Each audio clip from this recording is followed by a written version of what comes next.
శుక్లాంబరధరం విష్ణుం శశివర్ణం చతుర్భుజం ప్రసన్నవదనం ధ్యాయేత్ సర్వవిఘ్నోపశాంతయే. గోకర్ణ మహత్యం నందికేశ్వరునికి వరప్రదానం. అనంతరం బ్రహ్మ ఇట్లు చెప్పెను, సనత్కుమార, ఈ విధంగా చెప్పిన తర్వాత భూతభావనుడగు శంకర భగవానుడు అక్కడి నుంచి అంతర్ధానమైపోయిన వెంటనే గణాధ్యక్షుడగు నంది యొక్క శరీరం మహాతేజోవంతం దివ్యమైంది. ఆయన 4 భుజాలు 3 నేత్రాలతో విరాజమానుడై ఒక దివ్య స్థానాన్ని స్థితుడై ఉండెను. ఆయన శరీరవర్ణం కూడా దేదీప్యమానంగా ప్రకాశిస్తూ అగరు సుగంధమును పరిశ్రమలలో వ్యాపింపజేయుచుండెను. త్రిశూలం, పరిఘ, దండం, పినాకం అను విల్లు ఆయన చేతులైందు సుశోభితంలై కనిపిస్తుండెను. ఆయన ధరించిన ముంజమేఖల ఈ పరిసరాల శోభను ఇనుమడింపచేయుచుండెను. తన తేజంతో ఆయన 2వ శంకరుని వలె కనబడుచుండెను. ఇంకను వామన భగవానుని వలె ఉద్యుక్తుడై ఆయన తన పాదాలను ముందుకు చాచెను. ద్విజవరుడవగు సనత్కుమార, 3 అడుగులతో పృథ్వీని ఆక్రమించి ఉద్యుక్తుడై ఆయన 1 అడుగు ముందుకు వేసెను. ఆ నందికేశ్వరుని దర్శించి ఆకాశచారులకు సమస్త దేవతలు పృథ్వీని ఆక్రమించాలని ఆలోచించుచుండిరి. ఆయన్ను చూసి ఆకాశచారులకు దేవతలు సమస్త దేవతల యొక్క మనస్సులో ఉవ్విల్లూరుచుండెను. ఆ దేవతల ఆశ్చర్యానికి హద్దు లేకుండెను. అందుచేత ఇంద్రునికి తెలుపాలని వారందరూ స్వర్గం వైపు కదలటం మొదలెడిరి. దేవతల ద్వారా ఈ సమస్త వృత్తాంతం తెలుసుకున్న ఇంద్రునికి ఆయనతో లోకపాలులకు దీర్ఘమైన విషాదం కలిగింది. వారికి తమ మనసులో ఇంత చింత విస్తృతంగా ఏర్పడింది. వారందరూ ఈయన ఎట్టి వ్యక్తి, ఈయన ఉమాకాంతుడకు శంకర భగవాన్ నుంచి వరప్రాప్తి పొందాను కదా, ఆ కారణం చేత ఆయన అపార శక్తి సంపన్నుడయ్యను. ఇప్పుడు తన శక్తిని అనుసరించి ఆయన 3 లోకముల యందును అవశ్యం విజయం ప్రాప్తించుకోగలను. ఈయన యందు గల ఉత్సాహం, తేజం, బలములు స్పష్టంగా ప్రతీతం లగుచున్నవి. అందుకే ఇతడు దేవతల యందు ముఖ్యస్థానం కూడా తనదిగా చేసుకొనగలడు. ఆ హేతువు చేత తన తేజ ప్రభావం చే స్వర్గలోకానికి ప్రవేశించినంత లోపల వరమును ప్రసాదించటందు మహానిష్ణాతుడకు శంకర భగవానుని మనం ప్రసన్నం చేసుకుంటేందు నిమగ్నం కావాలనని తమలో తాము ఆలోచించిరి. మునివర్య, ఆ దేవతలు ఈ విధంగా పరస్పరం సంభాషించుకుంటూ శ్రేష్ఠులకు ఆ దేవతలు నా వెంట ముంజవాన్ పర్వత శిఖరం పైకి చేరుకున్నారు. అక్కడ సమస్త జగమునకు ఆశ్రయం కల్పించేవాడు శక్తివంతుడు ఒక శ్రీకృష్ణ భగవానుడికి ఈ విషయం తెలియజేద్దామని భావించి సుర సముదాయం అక్కడ నుంచి వేగంగా వెడలిపోయింది. ఇప్పుడు అందుకు కారణం శంకరుని కృపయే అని ఆయన కృపచేత దేవతలు మునులు అందరికీ ఆ విషయం స్పష్టమైంది. అంతటా విష్ణు భగవానుడు స్వయంగా దేవతల వెంట నాతో సమానమైన నంది వద్దకు చేరుకొనెను. నంది వారితో ఇట్లనెను, ఆహా, నేడు నా జీవనం సఫలమైనది. ఇప్పటి వరకు నేను చేసిన పరిశ్రమంతా నేడు సఫలమైంది. నా శ్రమ ఫలించింది. ఎందుకంటే సకల దేవాధీశుడకు ఇంద్రుడు, అట్లే సంపూర్ణ లోకాల శాసకుడకు శ్రీహరి యొక్క దర్శనం నేడు నాకు లభ్యమొకటచే నా భాగ్యం పండింది. నేడు నా జీవితం సర్వపరిపూర్ణమై నా మనోరథములన్నీ ఈడేరినవి. పాపసంహారకుడకు శివభగవానుడు శాంతస్వరూపుడై తన జీవితంతో పరిపూర్ణత చెందిన మనోరథాలు కలవాడై నేను సంతోషంతో ఉక్కిరిబిక్కిరగుచున్నాను. పాపసంహారకుడకు శివభగవాను ప్రసన్నత నేడు నాకు లభ్యమైంది. ఆ దేవదేవుడు నాకు కోరిన వరాలన్నీ ప్రసాదించి నన్ను తన పార్షదునిగా చేసుకొనెను. నాపై ఆయనకు గల దయకు హద్దులు లేవు. ఆ కారణం చేతనే నాలో గల సమస్త కల్మషాలు శుభకరములైనవి. శంకర భగవానుడు మహామహిమాన్వితుడు. ఆయన దేవతల గురించి నా ఎదుట ఏమి చెప్పనో ఆ చెప్పిన విషయం సర్వ ప్రపంచానికి హితకరములై సత్యసిద్ధములైనట్టువి. ఇందు ఆవంతయు సందేహం లేదు. ఆయన ప్రియనంది దేవర్షుల నీడ ప్రసన్నులై నిన్ను చూచుటకే ఇచ్చటికి వచ్చి ఉన్నారు. నేను పరమేశ్వరియగు బ్రహ్మ నిన్ను ఆశీర్వదించాలని తలుస్తున్నారు. అందువల్ల నేడు పరమేశ్వరి యొక్క కటాక్షం నీవు పొందగలవు. ఆ కారణం చేత నాకు హృదయాన అపారమగు కరుణ చేత హృదయం నిండిపోయిందని చెప్పాను కదా. దేవతలు ఎట్లు పలికిరి. శంకరుడు ఇట్లు పలకగా దేవతలందరూ, విప్రశ్రేష్ఠుడా నంది, మేమును నీకు వరదాయియగు శంకరుని దర్శనం కోరుకొనుచున్నాము. నీ తపస్సు చేత సంతుష్టుడై సర్వేశ్వరుడు నీకు సాక్షాత్తుగా తానే దర్శనమిచ్చును. ఆయన్ను దర్శించుకోవాలని మాకు కూడా అభీష్టం కలదు అని పలికి పిమ్మట దేవతలందరూ నందిని మరి ఒక మారు కపాలధారణ చేయనట్టు మహేశ్వరుడు శంకరుని దర్శనం మాకు ఎచ్చట లభ్యం కాగలదు అని ప్రశ్నించిరి. వారికి నంది ఇట్లు చెప్పెను, ఆ ఈశ్వరుడు నాపై దయతో దర్శనమసిగి అక్కడే అంతర్ధానం చెందెను. అందుచేత ఆ పరమేశ్వరుడు ఎక్కడ విరాజమానుడై ఉండనో నాకును తెలియదు. ఆ కారణం చేత ఆయన ఎచ్చట ఉండనో మీరు దేవతలైనందున స్వయంగా అన్వేషించాలని నా కోరిక అని చెప్పెను. ఆ మాటలకు సనత్కుమారుడు, భగవాన్ మహాభాగుడుకు శంకరుడు నందితో ఏమి చెప్పను? దేనిచేత ఆయన విరాజమానుడై ఉండు స్థలం మేము కనుగొనగలము? దేవేశ, మీరు మాకు ఈ విషయం చెప్పి పుణ్యం కట్టుకొనుడు.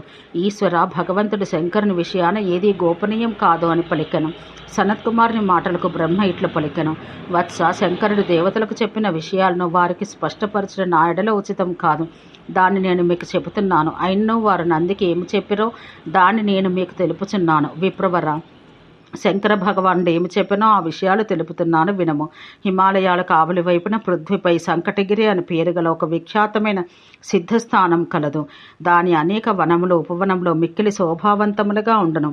అక్కడ శ్లేషాత్మక అని పేరు గల ఒక శ్రేష్టమైన సర్పం నివసిస్తుంటుంది. ఆ సర్పం తీవ్రమైన తపస్సు చేసింది. ఆ కారణం చేత దాని సర్వపాపాలు భస్మమయ్యాయి. ఇప్పుడు వారిని అనుగ్రహించడం నాకు అత్యంత ఆవశ్యకం. అక్కడ సుందరమైన ఆశ్రమం ఒకటి కలదు, మరియు నిర్జన స్థానమందు ఆ సర్పం నివసించుచుండును. అటు దివ్య స్థానమందు వాసముండటంలో చాలా కాలం గడిచిపోయింది. ఆ పవిత్రమైన పర్వతానికి పైన ఉన్నతమైన శిఖరమే అధివసించి ఉండను. శ్లేషాత్మక సర్పం యొక్క నివాసం ఆ పర్వత స్థానం ఒకట చేత ఆ పర్వతానికి శ్లేషాత్మక వనం అనే పేరు వచ్చింది. ఒకానొక కాలమందు జరిగిన విషయం. నేను మృగరూపం ధరించి ఇక్కడ విహారం సల్పుచుంటిని. అక్కడ నన్ను దేవతాగణాలు పట్టుకొంటకు ప్రయాసపడుచుండుట చూచితిని. నేనక్కడ గల ఒక రహస్య స్థానం మందు దాగుకొంటిని. వారు నన్ను వెదుకుట యందు నిమగ్నమైరి. వత్స, నీకు ఈ ప్రసంగం దేవతలకు అప్సరసులకు తెలియనీయరాదు. నేను వారికి వరములిచ్చి అంతర్ధానమైతిని. సనత్ కుమారునితో బ్రహ్మ తిరిగి ఇట్లు చెప్పెను. నందికి వరమిచ్చి మహేశ్వరుడు అంతర్ధానమైపోగా ఆయన తేజం చేత దిక్కులన్నీ వెలిగిపోచుండెను. ఆయన వద్దకు అనేకులు దేవతలు వచ్చిరి. ఆయన దివ్య శరీరం విదేనాటి చంద్రుని వలె ప్రకాశిస్తూ పూజనీయమయ్యను. ఆయన మరుద్గణాలను వెంట పెట్టుకుని మనోగామియగు అనగా ఇచ్ఛానుసారం ప్రయాణించుటకు వీలగు ఇంద్రుని రథాన్ని అధిరోహించి అచ్చటకు చేరుకునెను. ఆయన చేరుకున్న మరుక్షణమే ఆ పర్వతమంతా దివ్య తేజంతో ప్రకాశించెను. వివిధ జలచర జీవులకు స్వామియగు వరుణుడు కరుణావరమును ప్రసాదించాలనే కోరికతో తన గణాలను వెంట నెడుకుని అక్కడికి వచ్చెను. ఆయనకు గల అత్యంత తేజస్వియగు విమానం వజ్రం వలె స్ఫటికమనే విధంగా తేజోవంతమై ఉండెను. ఆ పర్వత శిఖరంపై ధనానికి అధిపతియగు కుబేరుడు కూడా అక్కడికి వచ్చి చేరుకునెను. విచిత్రమైన ఆయన రథం ప్రకాశించడి బంగారం చేత నిర్మించబడి ఉండెను.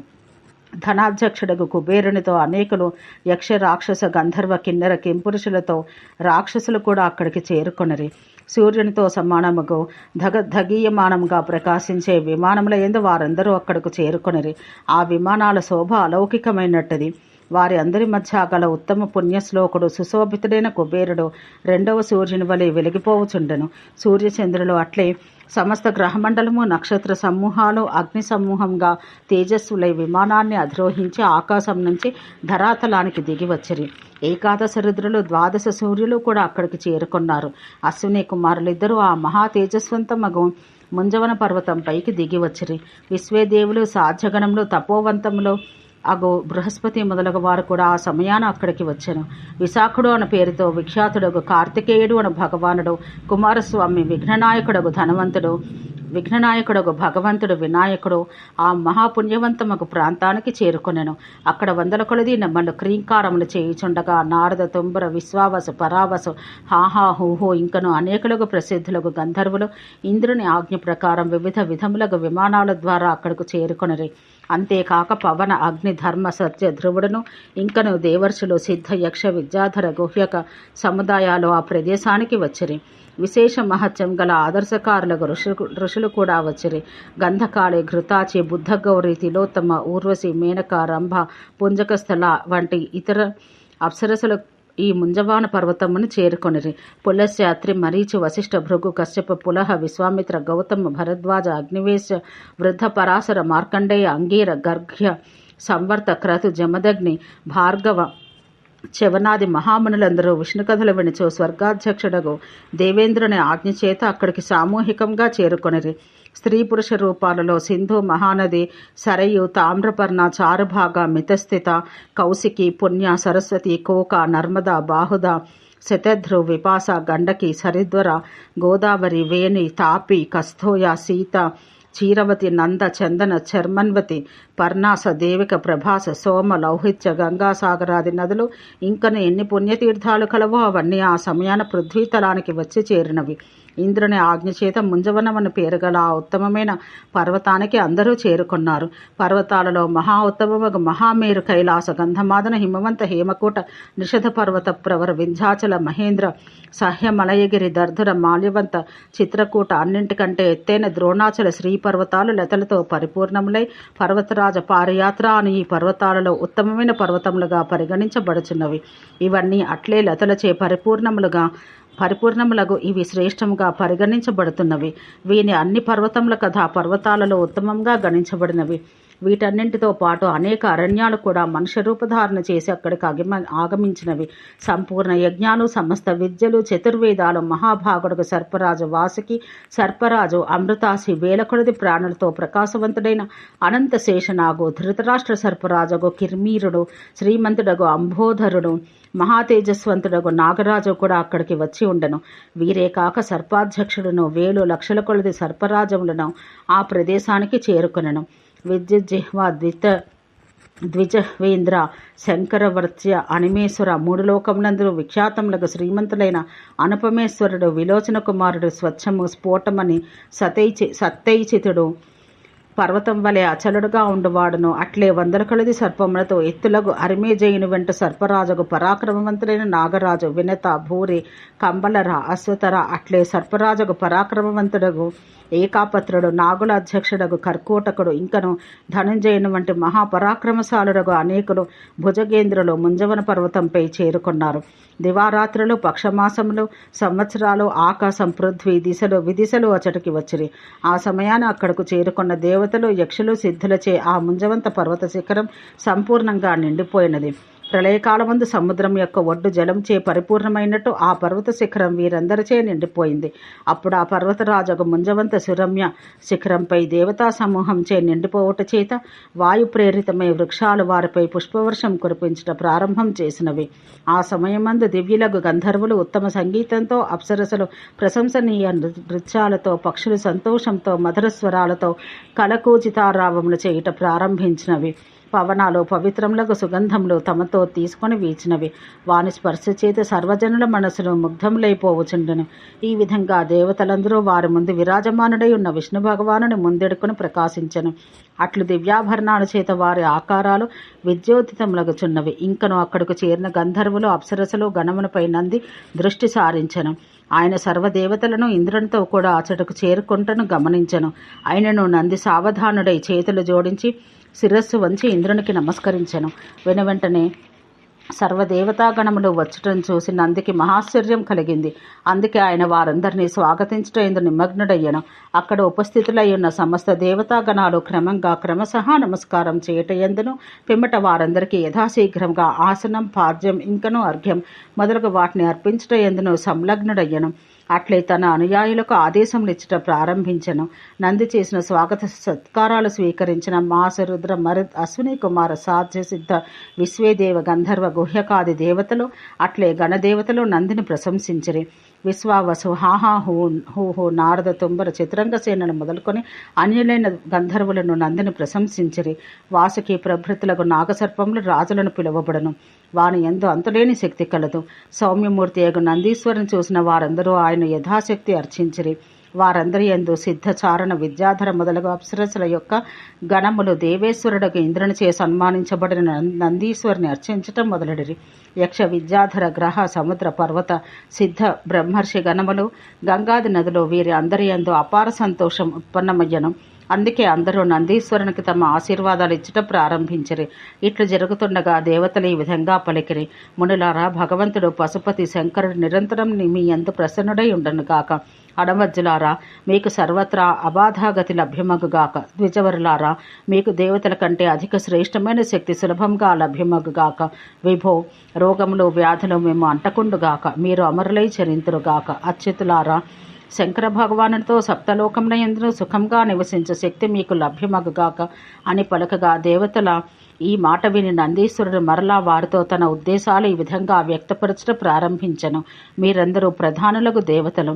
మీరందరితోనూ నాకు అగాధమగు స్నేహం కలదు. మీరు మహానుభావులు. అందుచేత ప్రియమగు సంభాషణలతో నాకు ఆశీర్వాదాలు ప్రసాదించితిరి. అట్టి ప్రియవాక్యాలు చెప్పిన మీకు నేను అత్యంతం రుణపడి ఉన్నాను. మీకు నేను ఏమి చేయగలుగుదును? అందుకే మీరు నాపై దయ ఉంచి ఆజ్ఞాపించడం. నేను మీ ఆజ్ఞను శిరసా మనసా స్వీకరింతును అని చెప్పగా నందీశ్వరుడు పలికిన పలుకులు విని ఇంద్రుడు ఆయనకి ఈ విధంగా సమాధానమిచ్చెను: భద్రుడా, ముందుగా శంకర భగవానుడు ఎక్కడికి పోయినో మాకు తెలుపుడు. ఈ సమయమందు ఆయన ఎక్కడగలడో తెలియజేయము. విప్రవర, దేవతలందరికీ అధ్యక్షుడు మహాశక్తిశాలి యొక్క శివుని చూడాలని మేమందరం కుతూహలంగా ఉన్నాము.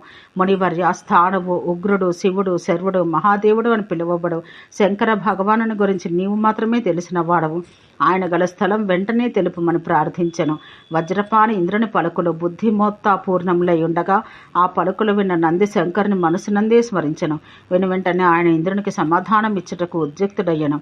నందీశ్వరుడు, దేవేంద్ర, నీవు స్వర్గానికి అధిపతివి. నీవడిగిన సందేహ విషయమందు యథార్థ విషయం దయతో ఆకర్ణించము. ఈ ముంజవంత పర్వతంపై నేను సదా శివశంకరుని పూజించి తిని. ఆయన పరమశక్తిశాలి పురుషుడు. అట్టి మహానుభావుడు నాయడ ప్రసన్నుడై అనేక దివ్యవరాలు ప్రసాదించరు. అనంతరం ఆయన దయాపూర్ణుడై ఇచ్చట నుంచి వేరే ప్రదేశానికి వెడలిపోయెను. ఇప్పుడు ఆయన గురించి తెలుపుటకు నాకు సామర్థ్యం లేదు. వాసవ, నేను నీ ఆజ్ఞను స్వీకరించగలవాడను. నీవు శంకరుని గురించి నన్ను ఆజ్ఞాపించినట్ల ప్రభువును అన్వేషించు కార్యాన్ని స్వీకరిస్తాను. ఓం శాంతి శాంతి శాంతి.